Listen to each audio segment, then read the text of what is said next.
Ali nimaga Cobalt emas, aynan Gentra olding, jo'ra? To'g'risini aytsam, Malibuga pulim yetmagan uchun Gentra olganman. Necha pulga olgansan, qachon?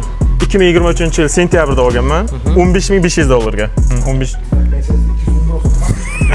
To'g'ri aytyapti lekin.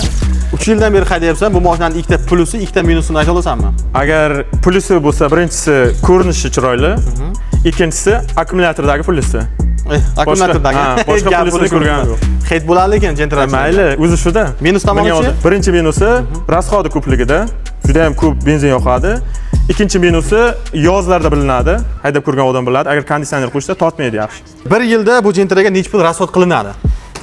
Endi yangi olganligim uchun 1 yildani bilmadimmi, o'sha olgan paytimdan hozirgacha 3 minglar xarajat ketgan. Endi balonga yog'lari, fari, bu benzindan tashqari xullas. Bu benzindan tashqari. 3 minglar 1 yilga $1000 yetar ekanda mashinaga. 3 minglar ketganda. Zo'r lekin unaqa agar hech nima qilmaganimda balki 1,5 ketgan bo'lardi. Amerikanka qo'yilgan. Amerikanka, rul, monitor, chexol, polik, balon. Ana endi oxirgi savolimiz, Gentra zo'rmi, Cobalt zo'rmi? Sen uchun. Men uchun hozir Gentra zo'r. Agar Cobalt'im bo'lsa, Cobalt zo'r. 12 borlar uchun 12 zo'r. Hammaga o'zida bor mashina zo'r. Ya'ni Gentra parasmasdan-da, qaysi menga mashina zo'r, qaysi bo'lsa shu zo'r. Siz ham o'zingiz fikringizni albatta yozib qoldiring. Gentra zo'rmi va Cobalt zo'rmi? Keyingi mashinamiz nima bo'lishini xohlaysiz? Buni ham albatta kommentariyaga yozib, obuna bo'lish esdan chiqmasin.